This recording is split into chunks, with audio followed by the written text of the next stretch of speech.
Iglesia, muy buenas noches. Qué privilegio, qué placer poder estar con ustedes de nuevo compartiéndoles un mensaje. Si tienes alguna persona que tengas al lado, por favor, abrázala. Si hay alguna persona con la que quieras ver este mensaje, ver esta predicación, te pido que la invites, que la llames. Este es el momento donde puedes invitar a toda tu familia a que juntos puedan ver lo que Dios quiere hablarles a sus corazones, ver y escuchar. Ayer hablaba con una persona y esta persona me preguntaba: Lucho, ¿y tú de dónde sacas las prédicas? ¿Cómo nacen? Obviamente las prédicas vienen del corazón de Dios, pero yo le respondí que yo espero que me pase algo para poder sentir que Dios me está hablando directamente de lo que Él quiere que yo hable, ¿no? Y después ya Él me muestra algo en su palabra y se relaciona con lo que me pasó, y es exactamente lo que va a suceder en esta noche. Les voy a contar una historia que me pasó hace algunos meses. Y hace algunos meses, junto con mi esposa, decidimos mudarnos de lugar. Sentíamos que Dios ya nos estaba motivando a irnos de ahí donde estábamos viviendo, que ya había cumplido el plan, el propósito que tenía para ese lugar, para ese momento, que ya habíamos vivido la temporada en ese lugar y que ya era hora de pasar a otro sitio. Y yo le decía a mi esposa que yo quería un lugar donde pudiera estar cerca de mi mamá, un lugar donde pudiera estar, de pronto mi mamá vive sola, donde pudiera estar más pendiente de ella, donde pudiera traerla a almorzar a mi casa y yo ir allá donde ella cuando fuera necesario. Entonces así fue, ¿no? Empezamos a buscar, oramos, le pedimos: Dios, permítenos encontrar un lugar así. Y Dios nos dijo: busquen, que lo van a encontrar. Y comenzamos a buscarlo y efectivamente lo encontramos muy rápido. Y recuerdo que cuando fuimos y vimos ese lugar, que era un sábado, era un fin de semana, sentimos que ese era, ¿no? Y es como cuando tú sientes que ese es. y era tal como lo habíamos pedido, como nos lo imaginábamos. Y entonces, ese fin de semana decidimos mudarnos para el otro fin de semana. No, yo a veces soy un poco acelerado en estas cosas. Ya yo quería pasar todo, pero mi esposa me dijo: no, vamos pasando poco a poco todo. Comenzamos, yo hice un cronograma de la semana. El lunes iba a pasar una cosa, el miércoles iba a pasar otra cosa, el jueves iba a pasar otra cosa, el viernes, y así hasta que el siguiente sábado ya pudiéramos dormir en ese nuevo hogar, en esa nueva casa. Y así fue, pasó la semana y el lunes pasamos lo que estaba planeado para el lunes, el miércoles pasamos lo que estaba planeado para el miércoles y nos iba rindiendo muy bien el tiempo. Y llegó el día jueves. Y ese día pudimos pasar todo lo que habíamos planeado para ese día muy temprano. Pero mi esposa me había dicho algo.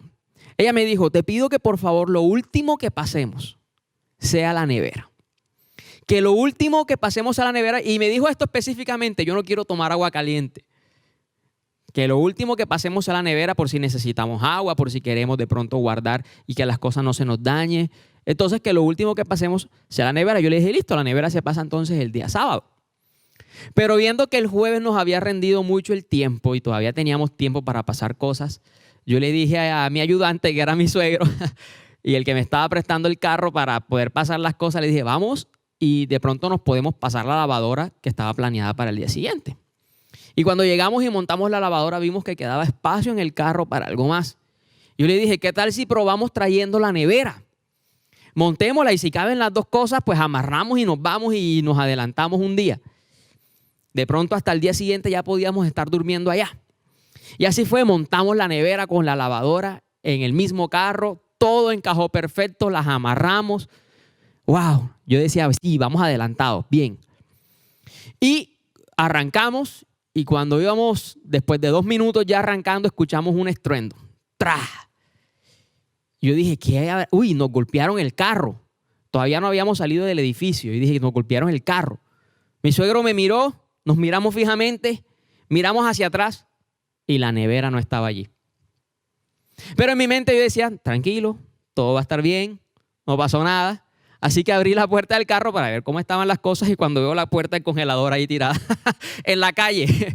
Y yo dije: ok, todo va a estar bien, no va a pasar nada. Fuimos a ver, por ahí vi el pollo tirado, el hielo, todo lo que la nevera tenía adentro, estaba tirado en el piso y la nevera también.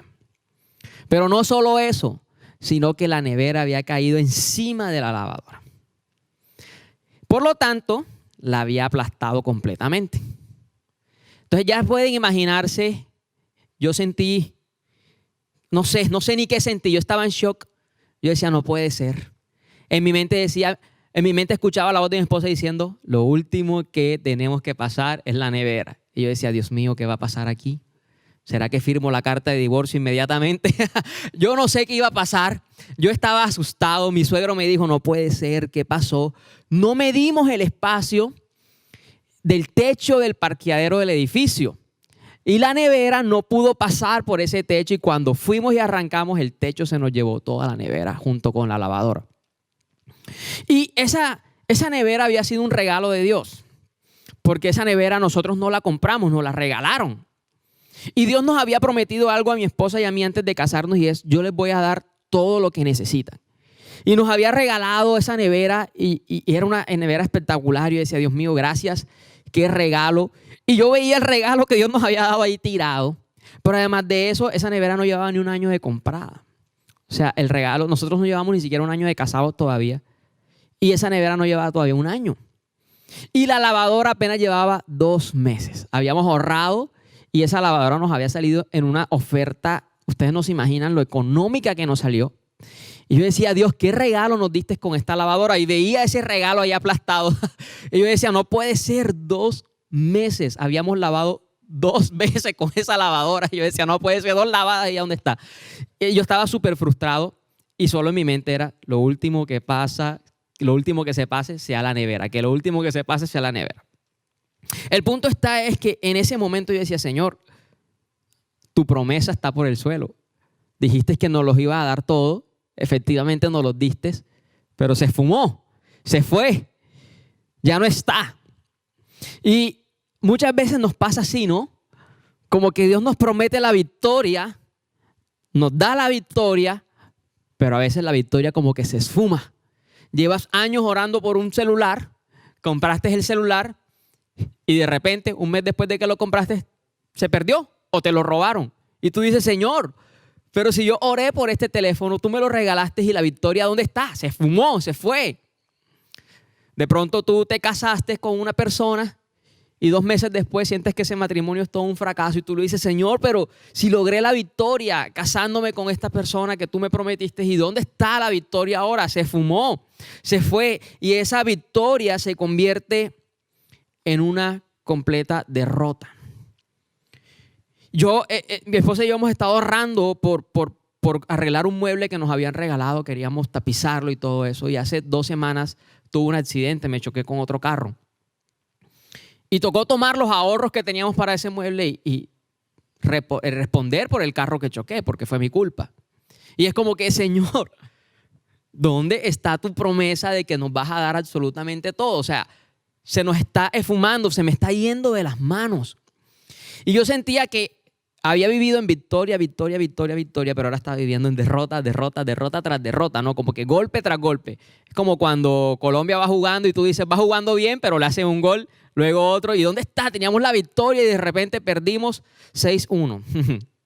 Y hay una persona en la Biblia que vivió de victoria en victoria, pero luego comenzó a vivir de derrota en derrota. Y yo me sentí súper identificado con esta persona. Esta persona ganó un trofeo que era una promesa que Dios le dio y de repente él comenzó a sentir que ese trofeo se le iba yendo de las manos y se le iba esfumando. Y este personaje es David. Y David, dice la Biblia que Dios lo ungió a él para ser rey. En 1 Samuel 15:11 dice, luego el Señor le dijo a Samuel, lamento haber hecho a Saúl rey, porque no me ha sido leal y se ha negado a obedecer mi mandato. Al oírlo, Samuel se conmovió tanto que clamó al Señor durante toda la noche. ¿Qué pasa? Saúl era el rey de Israel. Dios lo había elegido y lo había ungido para ser rey. Pero Dios le había dado unos mandatos a Saúl que Saúl los hizo a su forma, a su manera, los modificó, no hizo las cosas tal como Dios les había pedido. Y esto a Dios no le gustó. Entonces Saúl comenzó a ser infiel a lo que Dios le pedía. Y Dios decidió abandonarlo, decir, ok, este ya no puede ser el rey. Así que Dios le dice a Samuel, tenemos que buscar otro rey. Necesitamos otra persona que gobierne en Israel. Y es así como llega Samuel, llega a la casa de Isaí y se encuentra con los hijos de Isaí. Isaí le muestra a sus hijos grandes, guerreros, fornidos, y Dios le dice a Samuel, no mires ninguno de estos, que ninguno de estos es. Y Samuel le decía, pero este, no, ese no es. Y este, no, este no es. Y este que es pelo negro, medio simpático, como orejón, pero es chévere, no, ese no es. Y es entonces cuando Samuel le pregunta a Isaí, bueno, ¿y tienes algún otro hijo por ahí? Y por allá apartado estaba David. Algunos teólogos cuentan que Isaí no presentó a David porque era hijo de otra mujer. Sí, no era hijo de la misma mujer de los otros tres.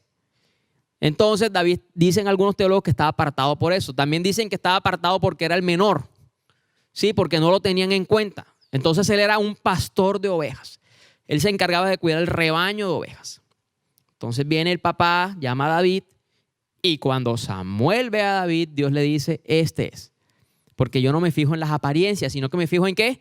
En los corazones, es lo que le dice Dios a Samuel.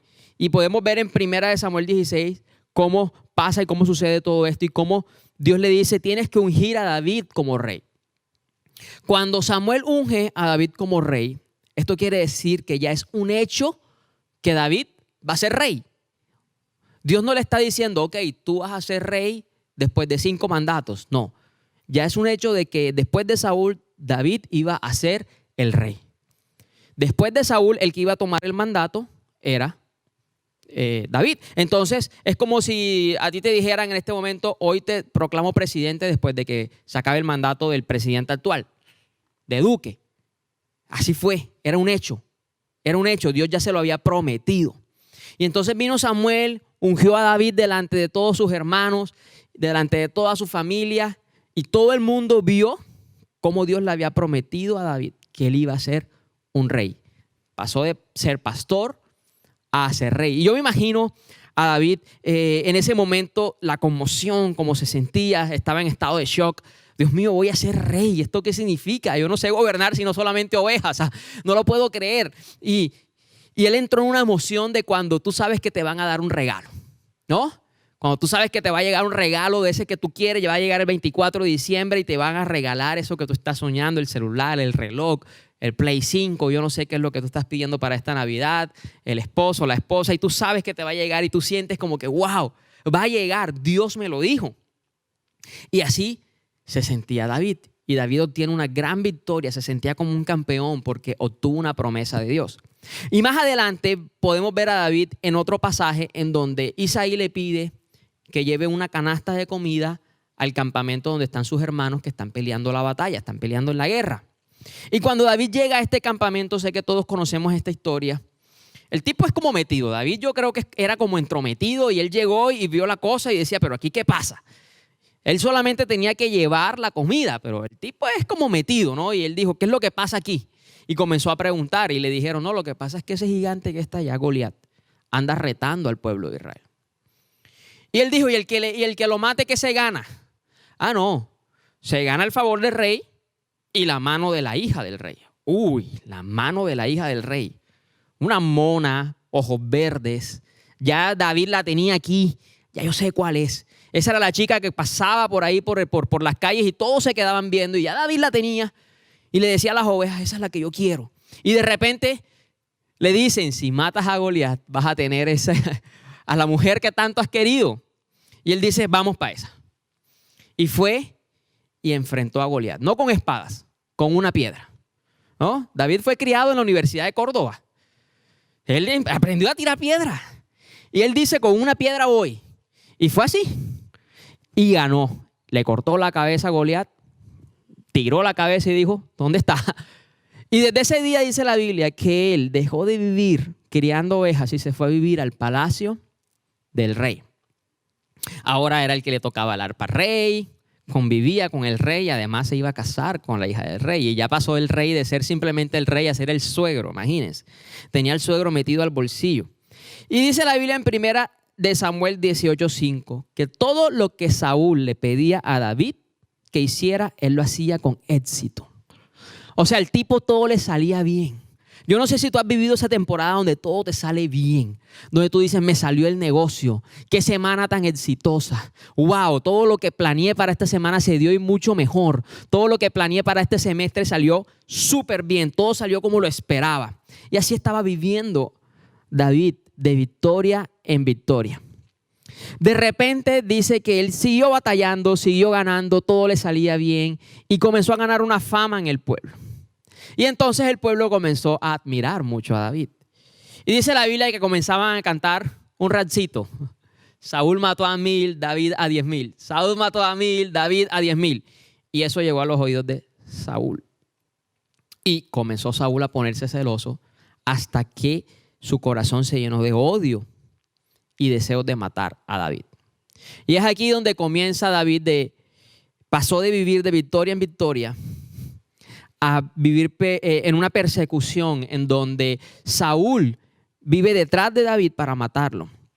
Y como sabemos, David llega a una cueva que se llama la cueva de Adulam, en donde se encuentra con un montón de hombres que viven igual en derrota que él, ¿no? Hombres endeudados, hombres sin familia, hombres enfermos. Se encontró con hombres frustrados y estaban igual o peor que él. Y David se mete en esta cueva. Muchas veces en la vida, cuando de repente la victoria se nos va, sentimos que estamos en una cueva. Allí, metidos en donde decimos, ¿y ahora cómo salgo de aquí? Ok, vivía muy bien, pero de repente ya no vivo tan bien. Conozco personas que vivían con todas las comodidades y lujos y lo perdieron absolutamente todo y ahora ya no viven con tantas comodidades y lujos. Y en su rostro se ve la frustración, se ve el deseo de tirar la toalla, porque aún están apegados a esa victoria que vivieron en el pasado y ya no saben cómo vivir dentro de una cueva. Y era lo que estaba viviendo David. No sabía cómo vivir dentro de una cueva siendo perseguido por Saúl. Y lo peor era que a donde David fuera, Saúl lo encontraba. No había lugar donde David se pudiera esconder.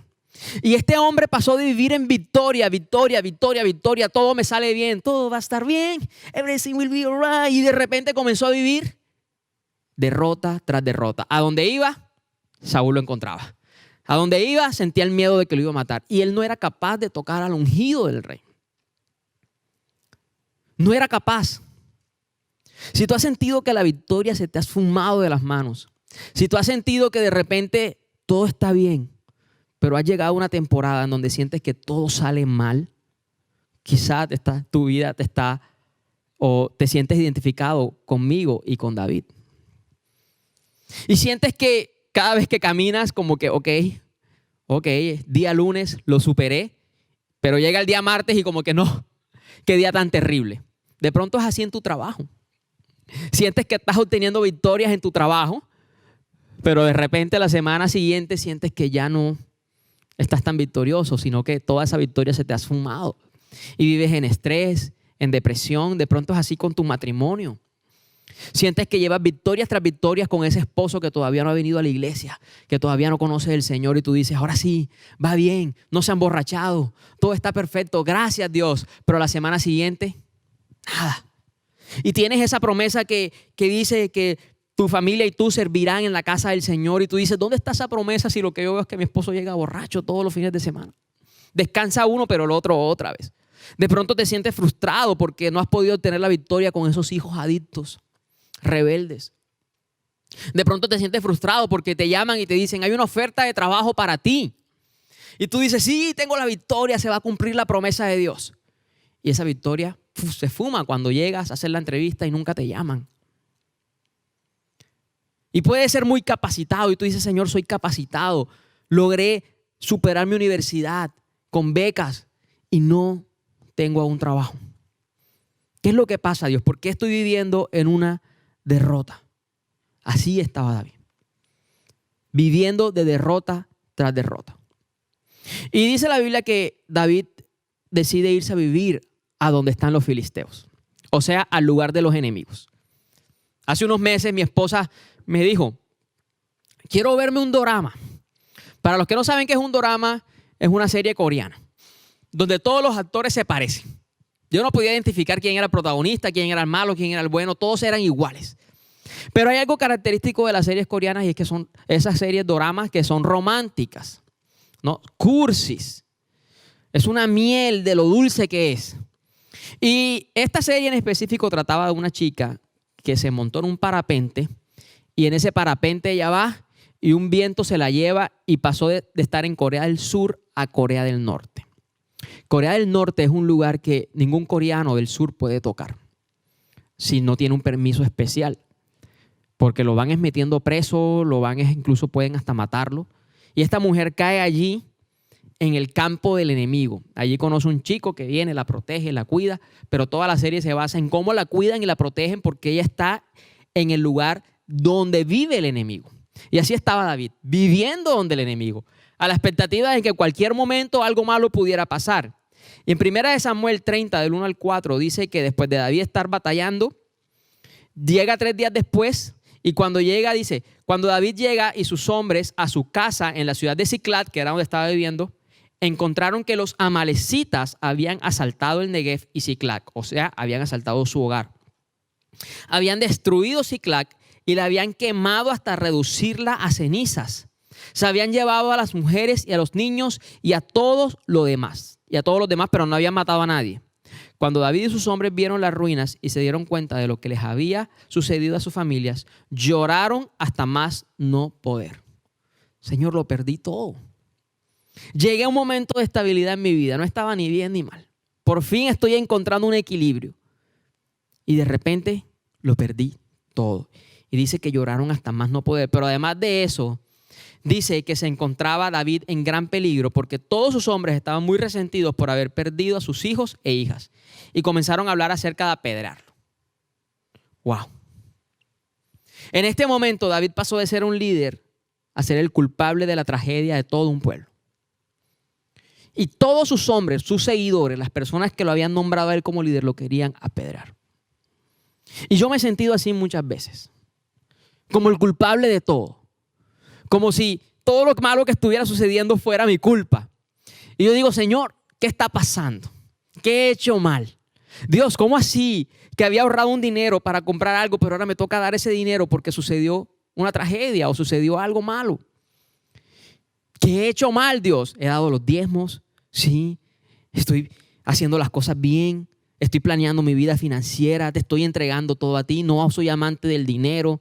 ¿Qué estoy haciendo mal? Dios, me siento culpable porque siento que he hecho algo mal y por eso estoy en derrota. Y así estaba David, a punto de ser apedreado, sintiéndose culpable, diciendo, wow, yo traje a esta gente acá y ahora esta gente lo perdió todo por mi culpa. Y aunque esto no está en la Biblia, yo puedo imaginarme que fue así. Pero me encanta ese versículo final donde dice, pero David encontró fuerzas en el Señor su Dios. David reconoció que su fortaleza era Dios. David reconoció que sus fuerzas no venían ni siquiera de él ni de los hombres que estaban con él, sino que venían del Señor. Y pudo encontrar fuerzas en Dios y decirle a la gente, sabes, a mí no me vas a apedrear. Y yo le preguntaba, Señor, pero entonces ¿tú por qué permites que vivamos en derrota? ¿Por qué nos quitas o por qué la victoria se nos esfuma? Y de repente llegamos a vivir una temporada de derrota. Y es porque Dios no quiere que nos acomodemos en pequeñas victorias. Porque a veces cuando nos acomodamos en pequeñas victorias, nos conformamos con eso. Ah, sí, yo estoy bien. No pasa nada, ya tengo todo lo que necesito. Aquí estoy bien. Dios necesita llevarnos a que podamos llegar a cumplir esa promesa que Él nos dio. O sea, la gran victoria. Él no desea que vivamos solamente conformándonos con pequeñas victorias, sino que podamos llegar hasta la gran victoria. Pero cuando ve que nos estamos acomodando con pequeñas victorias, nos dice, ok, necesitas una derrota para que entiendas que hay una victoria más grande de la que yo has obtenido. Hay una victoria más fuerte de la que, o más grande, más impactante, mucho más gloriosa de la que ya has obtenido. A veces las derrotas son la fórmula que Dios usa para mostrarnos qué tan lejos podemos llegar cuando confiamos en Él. A veces es necesario una derrota, caer, para entender que en mis fuerzas no me puedo levantar, pero con Dios puedo llegar muy lejos, muy lejos. Y de pronto tú te has conformado con pequeñas victorias. Bueno, sí, me casé. Bueno, no es cristiano mi esposo, no es cristiana mi esposa, pero por lo menos está aquí conmigo, no me ha dejado. No, Dios no quiere que te conformes con esa pequeña victoria. Él quiere darte la gran victoria y cumplir la promesa que es que tú y tu familia van a servir en la casa del Señor. Él no quiere que te conformes con unos hijos rebeldes. Él no quiere que te conformes con la casita que no has podido pintar. Él no quiere que te conformes con la motito que ya no da más. No, Él quiere decirte, te di esa victoria porque mi plan es darte una más grande. Si de pronto estás viviendo de derrota en derrota, lo que Dios te quiere mostrar es que Él quiere llevarte a una gran victoria, pero que estás acomodado en esas pequeñas victorias que Él te ha dado. Entonces, ¿qué debo hacer cuando estoy en esa derrota? Cuando estoy así, en la lona. ¿Qué debo hacer? Lo primero, lo que te dije ahorita, fortalecerte en Dios. Descansa en Dios. Cree en Dios. Confía. Isaías 40, del 30 al 31 dice, hasta los jóvenes se debilitan y se cansan, y los hombres jóvenes caen exhaustos. En cambio, los que confían en el Señor encontrarán nuevas fuerzas, volarán alto con alas de águila, correrán y no se cansarán. Caminarán y no desmayarán. Los que confían en el Señor, y es lo que te invito hoy, confía en Dios. No importa qué tan mal estés viviendo esta temporada, confía en Dios. Confía en que el Señor va a restaurar tu familia. Confía en que el Señor va a restaurar tus finanzas. Confía en que el Señor va a restaurar todo lo que has perdido en este año. Confía en que Dios va a darte ese empleo, ese ascenso y lo que tú necesitas. Confía en que el Señor te va a dar esa idea creativa para que tu negocio se impulse a otro nivel. Confía, pero tienes que aprender a descansar en Él. A soltar el control. Porque esto es lo que nos enseñan. Los jóvenes se debilitan. Los que quieren tener el control, los que quieren hacer todo en sus fuerzas, independientes de Dios, son los que se cansan. Pero cuando yo aprendo a soltarme en los brazos de Dios y a confiar a que Él no me va a dejar caer, es ahí donde Dios comienza a actuar y a mostrarme que cuando descanso en Él todo va a estar bien. Lo segundo, escucha la voz de Dios. La Biblia nos cuenta que David, en este pasaje de 1 Samuel 30, él nos cuenta que David va a la presencia de Dios. Y allí en la presencia de Dios, con un corazón muy humilde, le pregunta, Señor, ¿qué debo hacer? ¿Debo perseguirlos? Me encanta. ¿Cuántas veces vas a donde Dios y le preguntas, Señor, ¿qué debo hacer? ¿Qué debo hacer? ¿Qué debo hacer? Y esa pregunta es un deseo de escuchar la voz de Dios, de hacer la voluntad de Dios. Y Dios le dice, sí, persíguelos. Y lo que más me encanta es que David va buscando una respuesta. Él va buscando la respuesta de, sí, no, ¿debo perseguirlos o no? Pero sale de ahí, de la presencia de Dios, con una promesa. Y Dios le dice, sí, persíguelo y vas a recuperarlo todo. Ves y persíguelo, que los vas a derrotar y vas a recuperarlo todo. Cuando entramos con un corazón humilde en la presencia de Dios a buscar su voluntad, no solamente salimos con una respuesta, sino que también salimos con una promesa. Y es aquí donde Dios te da una promesa a ti hoy. Y es que todo lo que tú has perdido y todo lo que el enemigo se ha robado, Dios te lo va a reponer. Vas a recuperarlo todo, todo, así como le dijo a David, pero tienes que perseguir. Por eso el tercer punto es persevera. Primero, fortalécete en Dios. Segundo, busca la presencia de Dios. Y tercero, persevera. No importa lo que suceda, no importa cuántas veces caigas, levántate a luchar. Tenemos que levantarnos a luchar por esa promesa que Dios nos dio.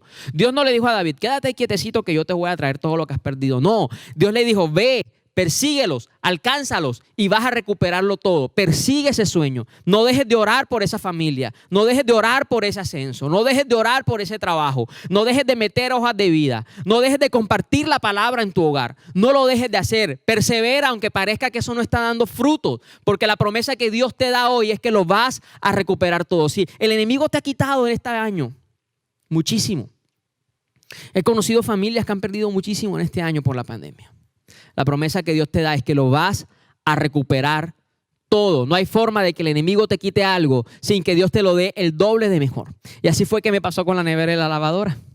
Dios puso en el corazón de una persona que nos ofrendaron dinero. Pudimos comprar la nevera y nos sobró dinero para tener la lavadora. Y nos lo dio muchísimo mejor, muchísimo más cómodo. Y es aquí donde entiendo que sí, que a veces podemos estar en derrota. Pero cuando nos movemos por esa promesa que Dios nos dio, Dios nos lleva a recuperarlo todo. Así que te pido que pongas tu mano en el pecho y digas, voy a recuperarlo todo. Todo lo que Satanás se ha robado, todo lo que la vida me ha quitado, yo lo voy a recuperar en el Señor, con las fuerzas de Dios. Voy a recuperarlo todo. Y este es el último miércoles del mes de noviembre. Ya llega diciembre. Y no sé cuántos estén esperando diciembre. Yo amo diciembre, pero de pronto algunas personas dicen, oh, por favor, que este año se pase, que este año se vaya, que este año ya se acabe. Yo te invito a que no pienses en las derrotas que has obtenido este año. Yo te invito a que pienses en esas victorias que Dios te ha dado. Y piensa que aquel que te dio esas pequeñas victorias lo volverá a hacer. Que estemos hoy aquí, que tú estés escuchando este mensaje, que yo esté dándote este mensaje, ya es una victoria. Hemos sobrevivido a un año donde han habido muchísimas muertes. Ya eso es una victoria. Y yo creo que el Dios que hizo esto, que nos ha mantenido con vida y con salud, es el Dios que va a hacer que recuperemos todo. Esa pequeña victoria será hoy una gran victoria. Se convertirá en una gran victoria. Y repítelo conmigo, voy a recuperarlo todo. Voy a perseguir mis sueños, voy a perseguir la promesa y lo voy a recuperar todo. David terminó siendo el rey. Dios cumple sus promesas. Y sé que Dios va a cumplir la promesa que te hizo de recuperarlo todo. Te invito a orar. Señor, yo te doy gracias, Padre, porque no importa el estado en el que esté hoy. Puede que esté en derrota. Puede que esté ahí en la lona, tirado, sin fuerzas, sin poderme poner de pie ni pensar en que lo voy a volver a intentar. Señor, quizá en este momento tengo miedo porque no veo esperanza. Ya he perdido la esperanza. Y he venido de tener victorias, sí, lo reconozco, Señor, y te doy gracias por esas victorias. Pero hoy, Padre, he vivido de derrota en derrota, de derrota en derrota. Ayúdame, Dios, a creer, a confiar y a descansar en ti. Tú dices en tu palabra que tú eres el Dios que da una paz que el mundo no me puede dar, que las riquezas no me pueden dar, que el dinero ni las comodidades me pueden dar. Solamente tú puedes dar de una paz que sobrepasa todo entendimiento. Y hoy te pido de esa paz. La paz para creer que tú vas a renovar mis fuerzas. La paz para creer que esto aquí no se ha acabado aún, que han podido saquear mi casa, que el enemigo se ha podido llevar todo de mi hogar, pero yo en quien confío me va a ayudar a recuperarlo todo. Yo hoy, Señor, te doy gracias por esas pequeñas victorias que tú me has dado, Dios.